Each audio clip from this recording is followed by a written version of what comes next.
할렐루야. 결실의 계절 10월입니다.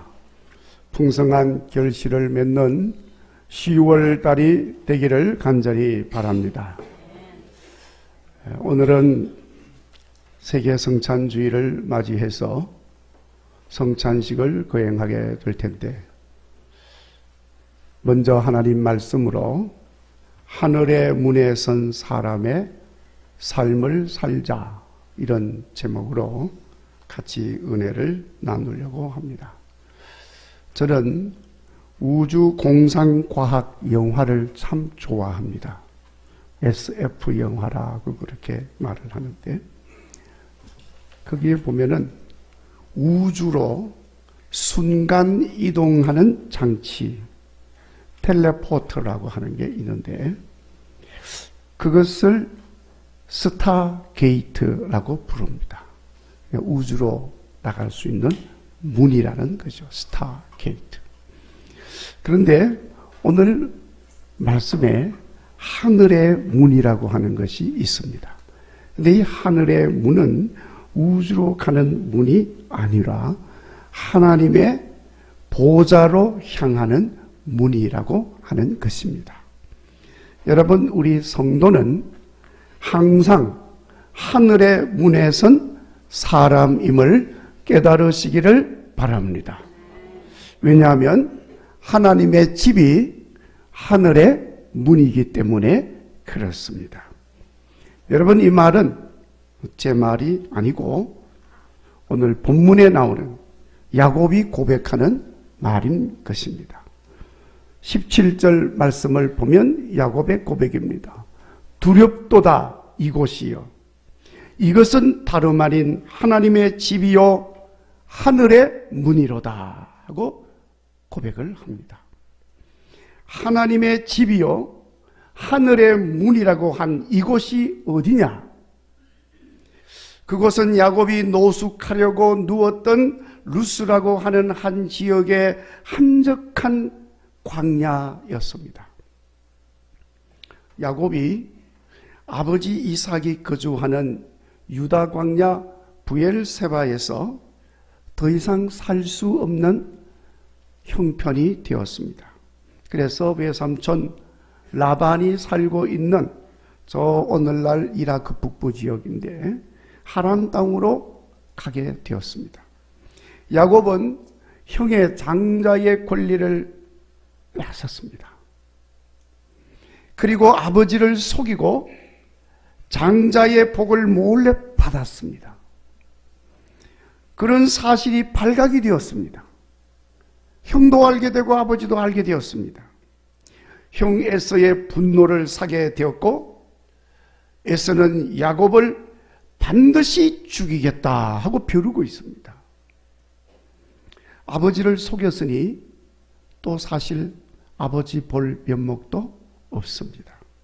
할 수 없이 속이는 자요 사기꾼이요 거짓된 자의 오명을 안고 야곱은 아버지 집을 떠나서 혼자서 외삼촌이 살고 있는 하란 땅으로 가게 된 것입니다.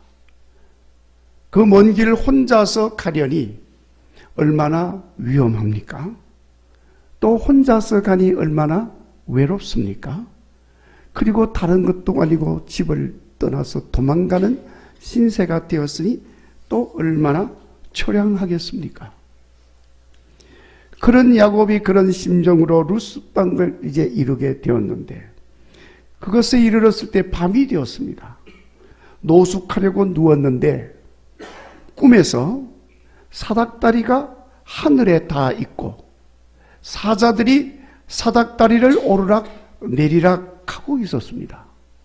그래서 사닥다리 끝을 쭉 따라서 올라가 보니까 하늘에 보좌가 있고 그곳에서 음성이 들려옵니다.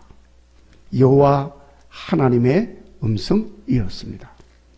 13절 말씀 이하의 하나님의 말씀입니다. 나는 아브라함의 하나님, 이삭의 하나님이라. 네가 누워있는 땅을 내가 너와 네 자손에게 주리니 네 자손이 땅에 티끌같이 되어 얘가 동서남북 어디를 가든지 퍼져나갈 것이며 땅의 모든 족속이 너와 네 자손으로 말미암아 복을 받으리라. 내가 너와 함께 있어 네가 어디로 가든지 너를 지키며 너를 이끌어 이 땅으로 돌아오게 할지니라. 내가 네게 허락한 것을 다 이루기까지 너를 떠나지 아니하리라. 하나님의 말씀이었습니다. 사랑하는 성도 여러분, 오늘 이 하나님의 음성이 여러분들에게도 들려지기를 바랍니다. 그리고 여러분들에게도 그대로 이루어지기를 주의 이름으로 축원합니다. 여러분, 야곱이 이 음성을 듣게 되었을 때 정신이 번쩍 들었습니다. 그래서 16절 말씀에 잠이 깨어서 일어나 앉아서 여호와께서 과연 여기 계시거늘 내가 알지 못하였다 하고 고백을 했습니다. 그리고 두렵도다 이곳이여 이것은 다름 아닌 하나님의 집이요 하늘의 문이로다 하고 고백을 합니다. 그리고 아침에 일찍이 일어나서 베개로 삼았던 돌을 기둥으로 세우고 그 위에 기름을 붓고 그 이름을 벳엘이라고 불렀습니다. 벳엘, 벳은 집이고 엘은 하나님. 그래서 벳엘은 하나님의 집이라는 뜻입니다. 그래서 루스 땅이 그때부터 벳엘이라고 부르게 되었습니다. 그런데 야곱은 그 벳엘을 하늘의 문이라고 불렀던 것입니다. 왜냐하면 야곱은 그곳에서 하나님의 보좌를 보았습니다. 그곳에서 하나님의 음성을 들었습니다. 그곳에서 하나님을 만났습니다. 그러니 그곳이 하나님의 집이고 비록 광야이지만은 바로 그곳이 하늘 보좌로 통하는 하늘의 문이 되어진 것입니다. 자, 여러분, 이 야곱의 고백은 지금까지 야곱이 생각하고 알고 있었던 것과는 완전히 다른 차원의 새로운 믿음이고 하나님에 대한 깨달음이었습니다. 지금까지 야곱이 생각하고 알고 있었던 것은 여호와 하나님은 아브라함의 하나님, 아버지 이삭의 하나님이라고 알고 있었습니다. 그러니까 그 아브라함의 하나님, 아버지 이삭의 하나님은 항상 아브라함과 함께 하시고 이삭과 함께 하는 줄로 알고 있었습니다. 그러니까 하나님이 아버지 이삭의 집에만 거하시는 줄로 알았습니다. 그러니까 이 야곱이 아버지 이삭의 집을 떠나서 광야로 가니까 자기는 하나님을 떠나서 먼 곳으로 가는 줄로 알았고, 하나님은 자기와 더 이상 같이 하지 않는 걸로 알고 있었습니다. 그래서 야곱은 더 처량하고 더 슬펐고 더 외롭고 괴로웠던 것입니다. 자, 그런데 그 하나님이 지금 야곱이 누워있는 이 루스 땅에 나타나셔서 말씀을 하시고 하늘 보좌를 보여주시고 더군다나 함께 한다고 하시니 여러분이 얼마나 놀라운 일입니까? 그래서 야곱은 깜짝 놀랐다. 그래서 깨어났습니다. 여기에도 하나님이 계시는구나. 아버지 집에만 계시는 하나님이 아니라 여기도 하나님이 계시는구나. 여기도 아버지 집이구나. 여기가 하늘의 문이구나. 외치게 된 것입니다. 놀라운 발견이죠. 여러분, 하나님이 임재하는 곳이 하나님의 집이고 하나님의 음성이 들리는 곳에 하늘의 문이 있는 줄로 믿습니다. 그러니까 여러분, 지금 우리가 하나님께 예배드리는 이곳이 벳엘, 하나님의 집인 줄 믿습니다. 그리고 하나님의 말씀이 선포되는 여기가 하늘의 문인 줄 믿습니다. 아멘. 그러니까 지금 여러분, 우리는 어디에 있습니까? 하늘의 문 앞에 있는 거예요. 이 시간 하늘이 열리는 것을 보시기 바랍니다. 주의 음성을 들으시기를 바랍니다. 그러면 하늘의 문 앞에 서 있는 우리가 어떻게 살아야 됩니까? 오늘 말씀을 보면 몇 가지로 말씀을 드릴 수가 있습니다. 야곱은 하나님을 만나고 두렵도다 하면서 떨리는 마음을 가졌음을 기록하고 있습니다. 그러니까 여러분, 하늘의 문 앞에 서 있는 우리도 여호와 하나님 앞에 두렵고 떨리는 마음으로 서야 할 줄로 믿습니다. 두렵고 떨리는 마음이라고 해가지고 공포심을 가지고 있으라는 게 아닙니다. 이 두렵고 떨리는 마음을 성경은 경외심이라고 부릅니다. 경외하는 마음, 거룩하고 경건한 마음입니다. 여러분, 야곱이 경외심을 가지면서 지금까지 내내 그의 마음을 괴롭게 만들었던 외로움과 그리고 생명의 위협으로 인한 두려움과 죄책감으로 인한 고통과 집과 부모를 떠나는 소외감과 또 무슨 일을 만날지 알 수 없는 내일에 대한 불안한 마음, 이 모든 것들이 일시에 사라지는 역사가 일어나게 되었다는 거예요. 여호와를 향한 경외심이 새로운 소망으로, 무엇인지 모르지만은 새로운 가능성으로, 이제는 할 수 있다는 긍정적 마음을 갖도록 하는 새 사람의 모습으로 달라지게 만든 것입니다. 실제로 이때부터 여러분, 야곱은 새로운 사람으로 달라집니다. 모세가 시내산에 올라가서 하나님을 배우고 내려올 때 모세의 모습이 달라졌다고 그러잖아요. 야곱도 지금 하나님을 만난 바로 그곳에서 달라지는 것입니다. 새로운 사람이 되어서. 지금까지는 하나님이 자기와 함께 계시는 것을 알지 못하였지만 이제는 하나님이 함께 하시고 여기에도 계시는 것을 알게 되었습니다. 하나님이 여기에도 계신다는 것을 깨닫고 아는 사람은 그것을 모르는 사람하고 그 삶의 질은 하늘과 땅 차이입니다. 완전히 다른 삶을 살게 되는 것입니다. 우리도 이제 그 하나님 앞에서 사시고 하나님과 동행하는 새 사람의 삶을 살아가는 여러분 되시기를 바랍니다.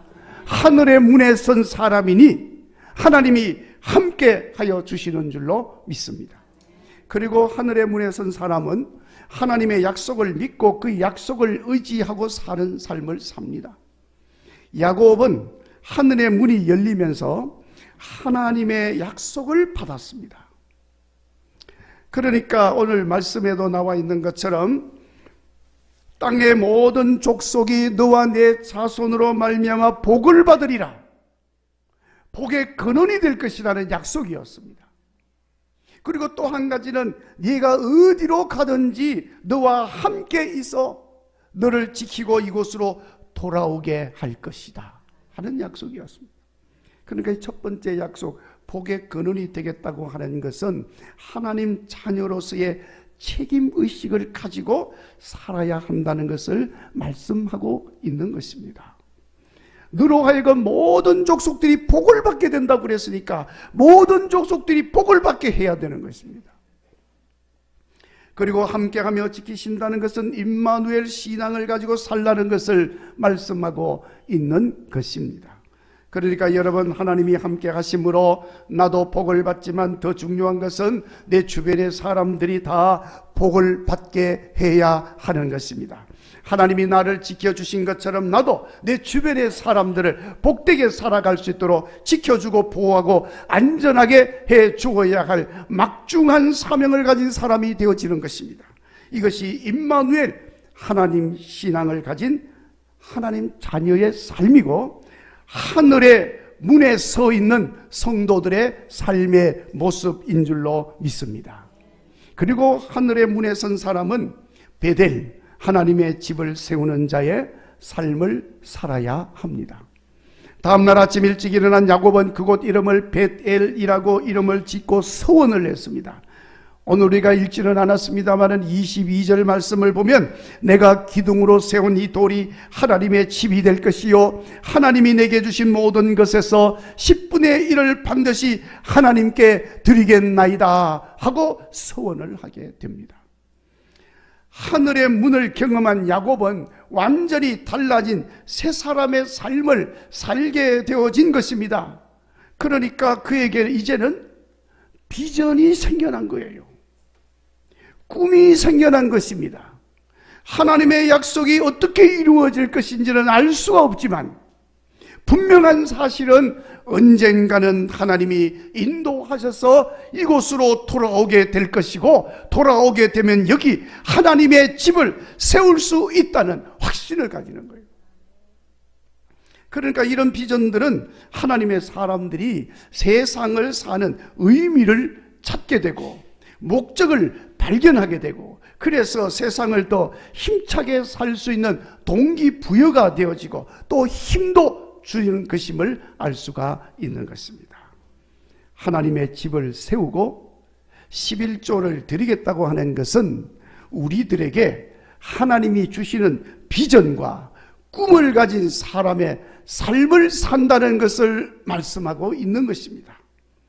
오늘 하나님의 집에서 하늘의 문 앞에 선 우리 모든 성도들은 하나님이 주신 비전과 꿈을 다시 확인하시고 이제부터 내가 어떻게 살아야 할 것인지를 새롭게 결단하고 저 세상을 향하여 나가시는 여러분들이 되시기를 주의 이름으로 축원합니다. 야곱이 그런 꿈을 가지고 새 사람이 되어 갔을 때에 그는 더 이상 두려워할 것도 없고 염려할 것도 없었습니다. 그가 가는 길에 하나님이 인도하여 주셨습니다. 외삼촌 라반의 집에 가서 노예처럼 20년 동안 일을 하였지만은 20년 하루같이 지나가는 것을 경험했고 밤이고 낮이고 눈 붙일 겨를이 없이 살았습니다마는 그는 그 모든 것을 기쁨으로 견디어냈습니다. 그러는 가운데 어느덧 큰 부자가 되어 있었어요. 자기 외삼촌 라반보다도 더 큰 부자가 되었습니다. 어느덧 보니까 큰 가족이 생겨났습니다. 외삼촌 라반보다도 가족 숫자가 더 많아졌습니다. 종들도 많아졌습니다. 엄청난 부자가 되었습니다. 아브라함을 통하여 약속하신 그런 약속들이 야곱에게서 이루어지는 역사를 보게 됐고 무엇보다도 형 에서와 화목하게 됨으로 관계도 회복하게 되고 세상 모든 족속들이 복을 받고 그렇게 구원받는 역사가 야곱을 통하여 나타나게 되었습니다. 성도 여러분, 오늘 우리는 하늘의 문에 서 있습니다. 이제 이 말씀을 마음에 새기시고 야곱처럼 새로워진 믿음의 사람이 되시기 바랍니다. 그리고 세상을 향해 나가시기 바랍니다. 어떤 일이 있을지 모르지만 야곱이 승리했던 것처럼 우리도 승리할 줄로 믿습니다. 우리 하나님이 함께 하시기 때문입니다. 결론은 승리하는 것으로 다 이 결론이 나 있는 것입니다. 담대하게 세상을 살아가는 여러분 되시기를 주의 이름으로 축원합니다.